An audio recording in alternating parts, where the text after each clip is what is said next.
Good morning, good afternoon, and good evening around the world. Welcome back to the channel. My name is Blackjack. Today, as always, I'll be doing a YouTube deck tech from the comment section for you guys. If you're interested in having me put a deck together for you or help you tweak a list you're trying to work on, I'm looking for any of the 5 metrics in the comment section. A bracket, a budget, a theme, a commander, and any pet cards you might have. If you have a current deck list that you are trying to have me work on, I do have a link down below for a invitation to the Discord for the channel, so you can leave your deck list there, and that's actually what we're working on today. A deck list dropped by aysip. This is Acererak the Archlich, originally a Storm Acererak deck with a sub-theme of zombies and some other things going on. Asked me to work on it and get it a little more refined. So Acererak is 2 colorless and a black, 5/5. When it enters the battlefield, if you haven't completed Tomb of Annihilation, return it to its owner's hand and venture into the dungeon. The rest of the text on this card doesn't matter. Its power and toughness doesn't matter. The only thing you're doing with this card is on one turn of the game, casting this 1,000 times, venturing into the dungeon 1,000 times, and there's multiple dungeons that have opponents lose life or take damage. Those are the dungeons that you're going to venture into over and over until opponents are taken out of the game. Obviously, it's noteworthy that you'll never actually go into the Tomb of Annihilation, because if you do complete that dungeon, he'll actually stay on the battlefield. So any other dungeon but that one. This is a control deck through and through. There's tons of ways to tutor in here. It is a bracket 2 deck, so my disclaimer would be if your playgroup is cool with higher costed tutors, there's no demonic tutor or vampiric or anything. Things like Liliana Vess I think are totally fine. When you're spending 5 mana to tutor, it's no longer the same bad feeling that it is for a demonic tutor. But this is a through and through control deck that's just looking to buy time until you get to that one turn where you can cast Acererak a bunch.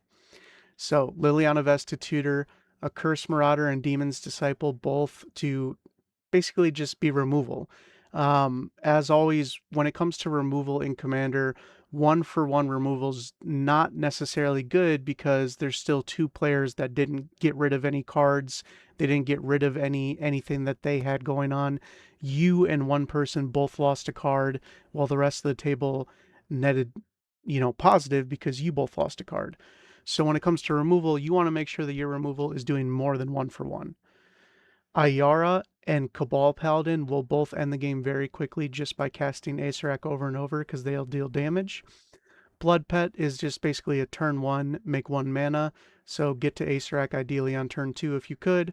Cryptgas to double your mana, Defiler of Flesh to cheat on the cost of Acererak. Joyrus Familiar, Undead Warchief, and Crick all also cheat on the cost of Acererak.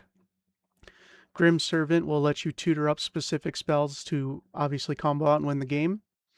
Beseech the Queen to tutor, and then we have a huge suite of card draw and board wipe and just controlling.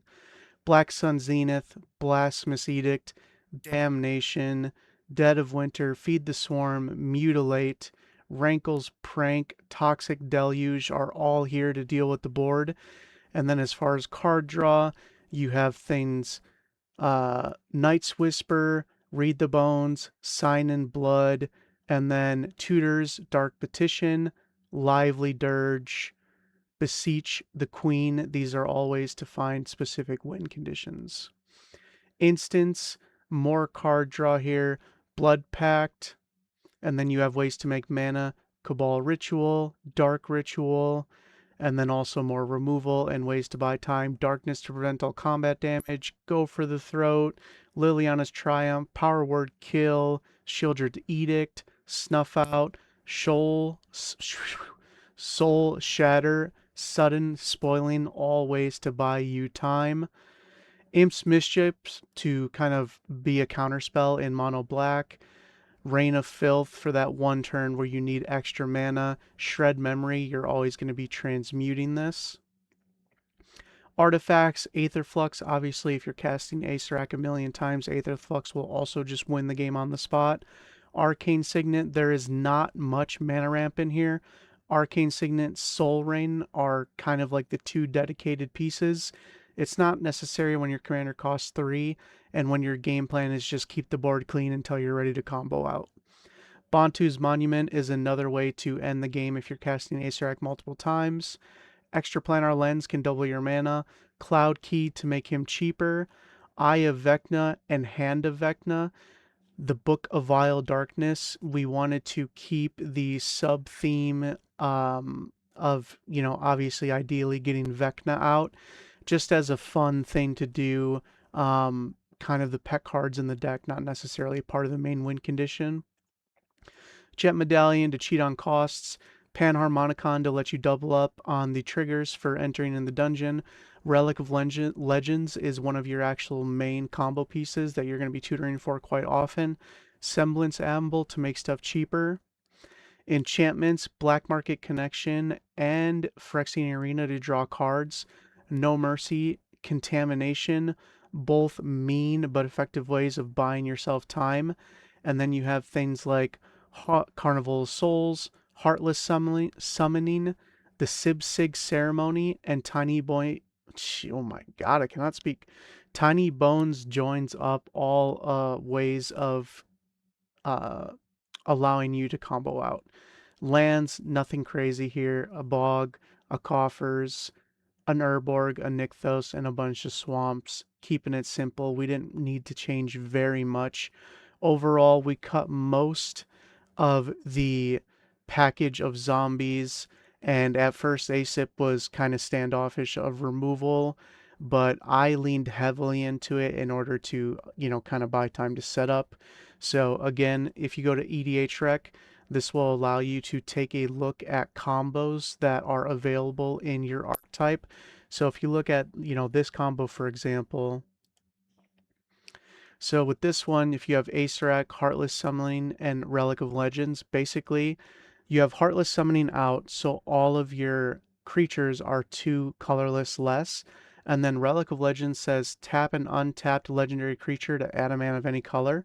So you're going to tap Relic of Legends for a black mana, cast Acererak, since he's going to be 2 colorless less, and then in response to Acererak bouncing back to your hand, you are going to use Relic of Legends to tap Acererak to generate a black mana, venture into the dungeon, bounce it back to your hand, use that black mana to redeploy Acererak, and then just continue on the train. You can see the results are quite a bit. Venturing into the dungeon, treasure, storm, life loss, life gain, ETB, damage, creature tokens, color mana, 1/1 counter draw trigger. A lot of these results come from specific dungeons. All you really need to worry about is eventually near infinite life loss.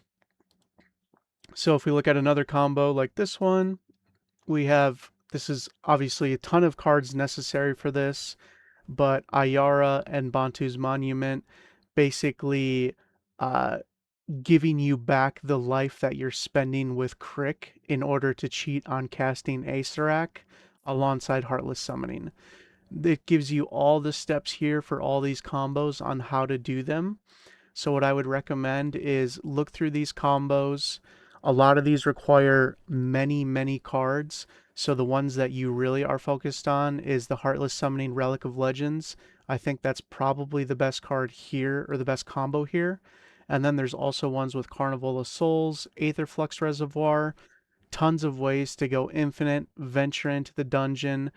Obviously, if you want to increase the bracket or the budget, you can start including things like Phyrexian Altar, which I actually cut from the original list because I don't think it's necessary for what we're doing, and that does require a Gravecrawler.